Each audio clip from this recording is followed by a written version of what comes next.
ಕಾಂಗ್ರೆಸ್ ಅಭೂತಪೂರ್ವವಾದಂಥ ಗೆಲುವು ಆಗ್ತಾ ಇದ್ದಂತೆ ಡಿ ಕೆ ಶಿವಕುಮಾರ್ ಅವರು ಸಿಎಂ ರೆಸ್ನಲ್ಲಿ ಇರ್ತಾರೆ.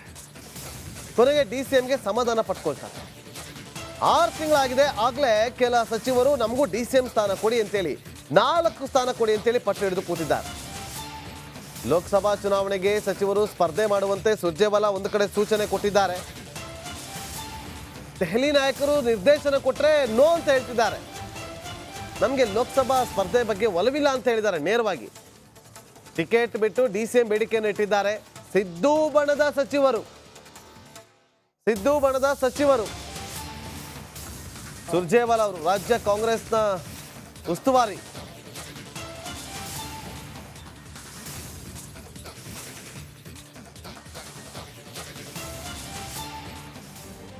ಇವತ್ತು ಬೇಡಿಕೆ ಇಟ್ಟಿರುವಂಥವರು 4 ಜನ ಸಚಿವರು ಇವತ್ತು ಡಿ ಸಿ ಎಂ ಪಟ್ಟಕ್ಕೋಸ್ಕರ ಡಿಮ್ಯಾಂಡ್ ಮಾಡ್ತಿದ್ದಾರೆ.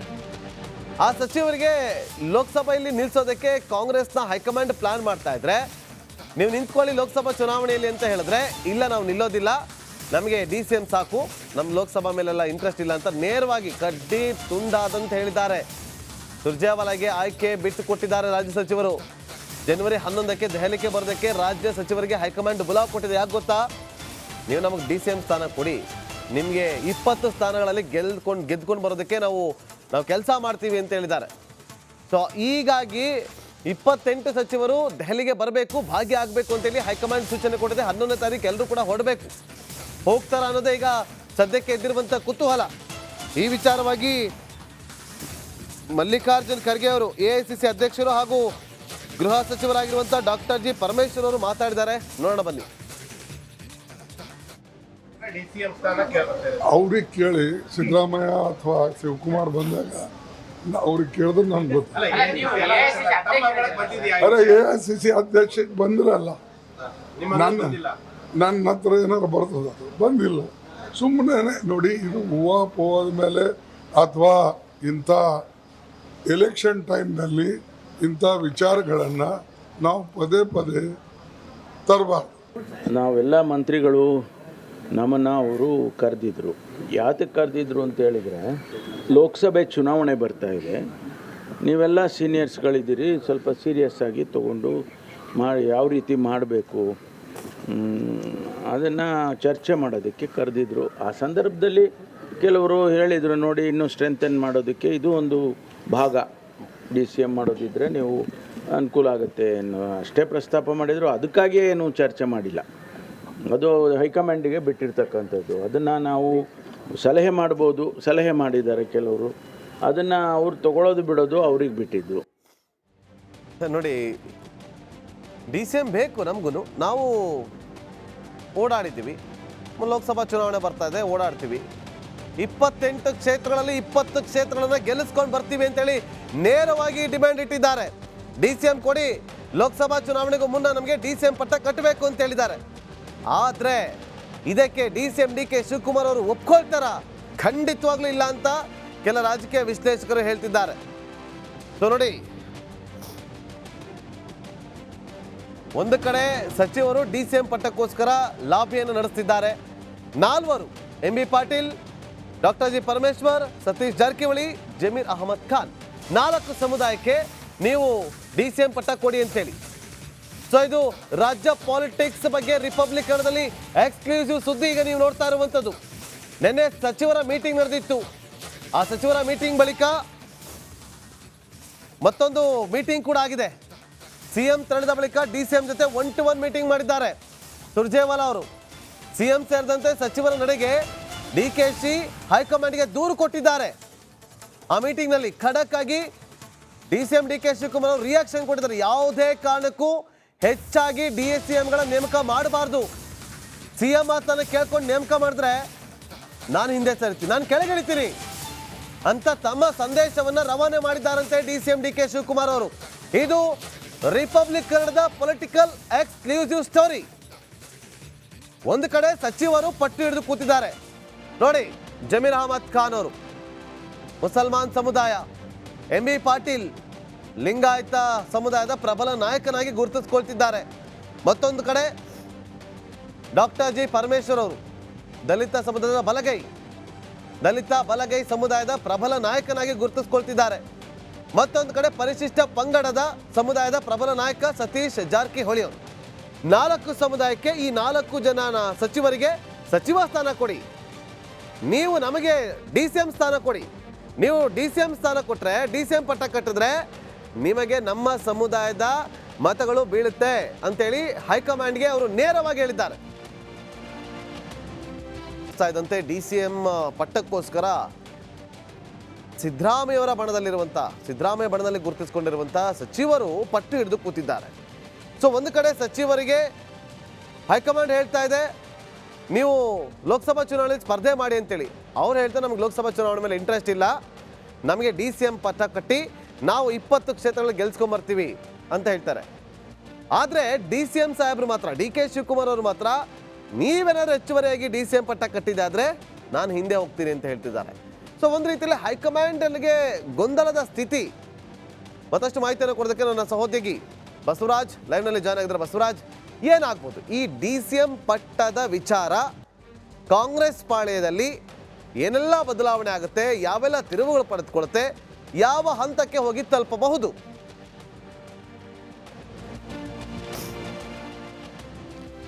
ಖಂಡಿತ ನಾಗೇಂದ್ರ, ಹೆಚ್ಚುವರಿ 3 DCM ಅನ್ನ ಸೃಷ್ಟಿ ಮಾಡಬೇಕಂತ ತೀವ್ರವಾದಂಥ ಒತ್ತಡ ಕಾಂಗ್ರೆಸ್ ಹೈಕಮಾಂಡ್ ಮೇಲೆ ಬಂದಿರತಕ್ಕಂಥದ್ದು. ಒಂದು ರೀತಿಯಲ್ಲಿ CM ಸಿದ್ದರಾಮಯ್ಯ ಅವರು ಕೂಡ ಇದಕ್ಕೆ ಬೆಂಬಲವಾಗಿ ನಿಂತ್ಕೊಂಡಿದ್ದಾರೆ. ಹೀಗಾಗಿ DCM ಆಗಿರ್ತಕ್ಕಂಥ DK ಶಿವಕುಮಾರ್ ಅವ್ರಿಗೆ ಇದು ಸಂಕಷ್ಟದ ಕಾಲ. ಜೊತೆಗೆ ಹೈಕಮಾಂಡ್ ಕೂಡ ಅವರು ಒಂದು ತಾಕೀತನ್ನು ಮಾಡ್ತಾ ಇದ್ದಾರೆ, ನೀವು ಮಾತು ಕೊಟ್ಟಂತೆ ಒಂದೇ DCM ಆಗಿರಬೇಕು, ಅದನ್ನು ಹೆಚ್ಚುವರಿ ಮಾಡಬಾರ್ದು ಅನ್ನುವಂಥದ್ದನ್ನು ಅವರು ಮಾತನ್ನು ಮತ್ತೆ ಪದೇ ಒತ್ತಿ ಹೈಕಮಾಂಡ್ಗೆ ಹೇಳ್ತಾ ಇದ್ದಾರೆ. ಆದರೆ ಇಲ್ಲಿ ಇರ್ತಕ್ಕಂಥದ್ದು ಪ್ರಮುಖವಾಗಿ ಸಮುದಾಯವಾರು ಪ್ರಬಲ ನಾಯಕರು ಒಂದು ತೀವ್ರವಾದಂಥ ಒತ್ತಡವನ್ನು ಹೈಕಮಾಂಡ್ ಮೇಲೆ ಹೇರ್ತಾ ಇದ್ದಾರೆ. ನೀವು ನಮಗೆ ಲೋಕಸಭಾ ಚುನಾವಣೆಗೂ ಮುಂಚಿತವಾಗಿ DCM ಪಟ್ಟವನ್ನು ಕಟ್ಟದೆ ಹೋದರೆ ನಮ್ಮ ಸಮುದಾಯಗಳು ವಿಮುಖರಾಗ್ತವೆ. ಆ ಸಮುದಾಯಗಳು ವಿಮುಖರಾದರೆ ನಮಗೆ ಹೆಚ್ಚಿನ ಸಂಖ್ಯೆಯಲ್ಲಿ ಸ್ಥಾನಗಳನ್ನು ಲೋಕಸಭಾ ಚುನಾವಣೆಯಲ್ಲಿ ಗೆಲ್ಲಕ್ಕಾಗಲ್ಲ. ಅದರ ಪರಿಣಾಮವನ್ನು ನೇರವಾಗಿ ಕಾಂಗ್ರೆಸ್ ಪಕ್ಷವೇ ಎದುರಿಸಬೇಕಾಗುತ್ತೆ. ಹಾಗಾಗಿ ನೀವು ಮೊದಲು ನಮಗೆ DCM ಪಟ್ಟವನ್ನು ಕಟ್ಟುವುದು ಕೆಲಸ ಮಾಡಿ ಹೆಚ್ಚುವರಿ ಸ್ಥಾನಗಳನ್ನು ಗೆಲ್ಲಿಸ್ಕೊಂಡು ಬರುವಂಥ ಕೆಲಸವನ್ನು ನಾವು ಮಾಡ್ತೇವೆ. ಈಗಿರ್ತಕ್ಕಂಥ ಏನು ನೀವು ಸರ್ವೆಯಲ್ಲಿ 10 ರಿಂದ 11, 12 ಏನು ತೋರಿಸ್ತಾ ಇದೆ ಅದನ್ನು 20ಕ್ಕೆ ಏರಿಸ್ಕೊಡ್ತಕ್ಕಂಥ ಕೆಲಸವನ್ನು ನಾವು ಮಾಡುವಂಥ ಜವಾಬ್ದಾರಿ ನಮ್ಮದು. ಆದರೆ ಮೊದಲು ನಮಗೆ ಪಟ್ಟ ಕೊಡುವಂಥ ಕೆಲಸ ಆಗಬೇಕು ಮತ್ತು ನಮ್ಮ ಸಮುದಾಯದ ಜನರಿಗೆ ವಿಶ್ವಾಸ ಬರಬೇಕು. ನಮ್ಮ ನಾಯಕರಿಗೆ ಕಾಂಗ್ರೆಸ್ ಪಕ್ಷ ಒಂದು ಒಳ್ಳೆ ಪಟ್ಟವನ್ನು ಕೊಡ್ತಾ ಇದೆ, DCM ಹುದ್ದೆಯನ್ನು ಕೊಡ್ತಾ ಇದೆ, ಮುಂದಿನ ದಿನಗಳಲ್ಲಿ ನಾಯಕನಾಗಿ ಬೆಳೆಸುವಂತಹ ಒಂದು ಕ್ರಮ ತೆಗೆದುಕೊಳ್ತಾ ಇದೆ ಅನ್ನುವಂಥ ಒಂದು ವಿಶ್ವಾಸ ಬರಬೇಕು. ಆಗ ರಾಜ್ಯವ್ಯಾಪಿ ಇರತಕ್ಕಂತಹ ದಲಿತ ಸಮುದಾಯ ಇರಬಹುದು, ST ಸಮುದಾಯ ಇರಬಹುದು ಮತ್ತು ಲಿಂಗಾಯತ ಸಮುದಾಯ ಇರಬಹುದು, ಎಲ್ಲ 3 ಸಮುದಾಯಗಳು ಕಾಂಗ್ರೆಸ್ ಪಕ್ಷದ ಮೇಲೆ ಒಂದಷ್ಟು ಒಲವನ್ನು ತೋರಿಸ್ತವೆ. ಆಗ ಆಟೋಮೆಟಿಕ್ ಆಗಿ ಪಕ್ಷಕ್ಕೆ ಹೆಚ್ಚಿನ ಮತಗಳು ಬರ್ತವೆ. ಆಗ ಹೆಚ್ಚು ಸ್ಥಾನ ಗೆಲ್ಲಕ್ಕೂ ಕೂಡ ಅನುಕೂಲ ಆಗುತ್ತೆ. ಇದರ ಬಗ್ಗೆ ಯೋಚನೆ ಮಾಡಿ ಇದರಲ್ಲಿ ನಾವು ಹಿಂಸರಿಯುವ ಮಾತೇ ಇಲ್ಲ ಅನ್ನುವಂಥದ್ದು. ಹಾಗಾಗಿ ಯಾವಾಗ DCM ವಿಚಾರಕ್ಕಾಗಿ ಜಾರಕಿಹೊಳಿ ಅವರ ಮನೆಯಲ್ಲಿ ಈ ಒಂದು ಸಭೆ ಆಯಿತು, ಆ ಸಭೆ ಬಳಿಕ ಕೇಂದ್ರದ ಹೈಕಮಾಂಡ್ ನಾಯಕರು ಸಾಕಷ್ಟು ಎಚ್ಚೆತ್ಕೊಂಡ್ರು. ನಿನ್ನೆ ಸುರ್ಜೇವಾಲಾ ಅವರು ರಾಜ್ಯಕ್ಕೆ ದೌಡಾಯಿಸಿ ರಾತ್ರಿ ಡಿನ್ನರ್ ಮೀಟಿಂಗ್ ಮಾಡುವ ಮೂಲಕ ಅಹವಾಲವನ್ನು ಕೇಳಿದ್ದಾರೆ. ನೀವು ಈ ಒಂದು ವಿಚಾರವನ್ನು ಲೋಕಸಭಾ ಚುನಾವಣೆಯವರೆಗೂ ಕೈ ಬಿಡಿ ಅನ್ನುವಂಥ ಮನವಿ ಮಾಡಿದ್ರು ಕೂಡ ಯಾರು ಕೂಡ ಅವರು ಈಗಿರ್ತಕ್ಕಂಥ ಡಿಮಾಂಡ್ ಇರ್ತಕ್ಕಂಥ ಸಚಿವರು ಹಿಂಜರಿಕೆ ಮುಂದಾಗ್ತಲ್ಲ. ನೀವು ಪಂಚರಾಜ್ಯದ ಚುನಾವಣಾ ನೆಪ ಹೇಳಿ ನಮ್ಮನ್ನು ಕೈ ಕಟ್ಟಿ ಹಾಕಿದ್ರಿ, ಮಾತನಾಡಬೇಡ ಅಂದಿದ್ರಿ, ನಾವು ಅಲ್ಲಿವರೆಗೂ ಸುಮ್ಮನಿದ್ವಿ. ಆದರೆ ಇನ್ಮೇಲೆ ನಾವು ಸುಮ್ಮನೆ ಇರೋಲ್ಲ ಅನ್ನುವಂಥ ಒಂದು ಎಚ್ಚರಿಕೆಯನ್ನು ನೇರವಾಗಿ ಸುರ್ಜೇವಾಲಾ ಅವರು ಕೊಟ್ಟಿದ್ದಾರೆ. ನೀವು ಹೈಕಮಾಂಡ್ ಜೊತೆ ಕೂತು ಮಾತನಾಡಿ ಹೆಚ್ಚುವರಿ 3 DCM ಅನ್ನು ಮಾಡಿಕೊಡ್ಲೇಬೇಕು. ಇಲ್ಲದೆ ಹೋದರೆ ನೇರವಾದಂಥ ಪರಿಣಾಮವನ್ನು ಚುನಾವಣೆಯಲ್ಲಿ ಎದುರಿಸಬೇಕಾಗುತ್ತೆ. ಅದಕ್ಕೆ ನಾವು ಜವಾಬ್ದಾರಿ ಅಲ್ಲ.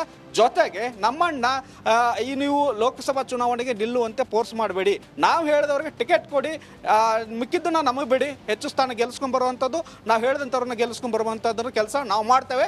ನಮಗೆ ನೀವು ಜವಾಬ್ದಾರಿ ಕೊಡಿ, ಜವಾಬ್ದಾರಿ ಕೊಟ್ಟರೆ ನಾವು ಮುಂದಿನ ಪಕ್ಷಕ್ಕಾಗಿ ಮಾಡ್ತಕ್ಕಂತಹ ಲಾಭಗಳನ್ನು ನಾವು ಮಾಡಿಕೊಡ್ತೇವೆ ಅನ್ನುವಂಥ ಒಂದು ವಿಚಾರವನ್ನು ಸ್ಪಷ್ಟಪಡಿಸಿದ್ದಾರೆ. ಹಾಗಾಗಿ ಕಾಂಗ್ರೆಸ್ ಹೈಕಮಾಂಡ್ಗೆ ಇದು ಒಂದು ರೀತಿಯಲ್ಲಿ ಸಂಕಷ್ಟದ ಸಮಯ. ಎರಡೂ ಕಡೆಯಿಂದ, ಒಂದು ಕಡೆ DK ಶಿವಕುಮಾರ್ ಅವ್ರ ಹೇಳಿಕೆ, ಇನ್ನೊಂದು ಕಡೆ DK ಶಿವಕುಮಾರ್ ಅವ್ರ ಒತ್ತಡ, ಇನ್ನೊಂದು ಕಡೆ ಈ DCM ಹೆಚ್ಚುವರಿ DCMಗಾಗಿ ನಾಯಕರ ಒತ್ತಡ.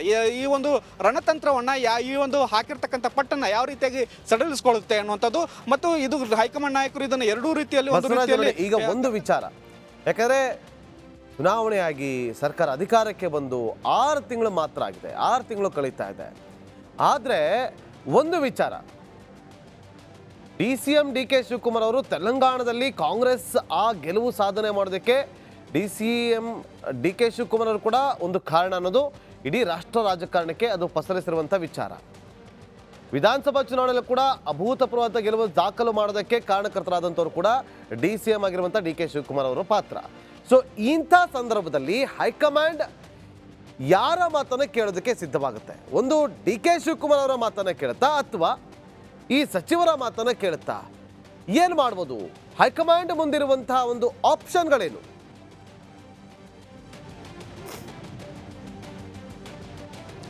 ನಾಗೇಂದ್ರ ಬಾಬು, ಇದೊಂಥರ ಕ್ಲಿಷ್ಟಕರವಾದಂತಹ ಪ್ರಶ್ನೆ. ಯಾಕಂದ್ರೆ ಹೈಕಮಾಂಡ್ ಈಗಾಗಲೇ DK ಶಿವಕುಮಾರ್ ಅವರ ಮೇಲೆ ವಿಶ್ವಾಸವನ್ನಿಟ್ಟು ಈಗ ಜವಾಬ್ದಾರಿಯನ್ನು ನೀಡಿದೆ. ಅದು ಒಪ್ಪಂದದ ಪ್ರಕಾರ ಒಂದೇ DCM ಆಗಿರ್ಬೇಕು ಅನ್ನುವಂಥದ್ದು.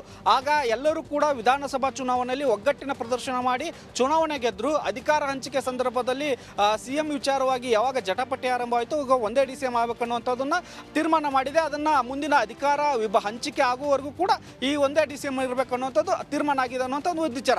ಆದರೆ ಈಗ ಪ್ರಬಲ ಸಮುದಾಯದ ನಾಯಕರು ಎಚ್ಚೆತ್ತು ಕೂತಿರೋದ್ರಿಂದ ಮತ್ತು ಅವರು ಸಮುದಾಯವನ್ನ ಇಟ್ಕೊಂಡೇ ಡಿಮಾಂಡ್ ಮಾಡ್ತಾ ಇರೋದ್ರಿಂದ ಇದೊಂದು ರೀತಿಯಲ್ಲಿ ಕಷ್ಟಕರವಾದಂತಹ ನಿರ್ಧಾರವನ್ನು ಹೈಕಮಾಂಡ್ ತೆಗೆದುಕೊಳ್ಬೇಕಾಗತ್ತೆ. ಒಂದು ಹೆಚ್ಚುವರಿ DCM ಮಾಡಿದ್ರೆ ಅದು ಪಕ್ಷಕ್ಕೆ ಅನುಕೂಲ ಆಗುತ್ತೆ ಅನ್ನೋದಾದ್ರೆ ಅದು ಹೆಚ್ಚುವರಿ DCM ಮಾಡೋಕ್ಕೂ ಕೂಡ ಪಕ್ಷ ಸಿದ್ಧವಾಗಿದೆ. ಆದರೆ DK ಶಿವಕುಮಾರ್ ಅವರು ಇದಕ್ಕೆ ಆಸ್ಪದವನ್ನು ಕೊಡ್ತಾ ಇಲ್ಲ. ಆ ನಿಟ್ಟಿನಲ್ಲಿ ಒಂದಷ್ಟು ನಿರ್ಧಾರಗಳನ್ನು ಈಗಾಗಲೇ ಹೈಕಮಾಂಡ್ ನಾಯಕರ ಜವಾಬ್ದಾರಿ ಸೂಚನೆಯನ್ನ ಈಗಾಗಲೇ ಈ ನಾಯಕರಿಗೆ ತಿಳಿಸಲಾಗಿದೆ.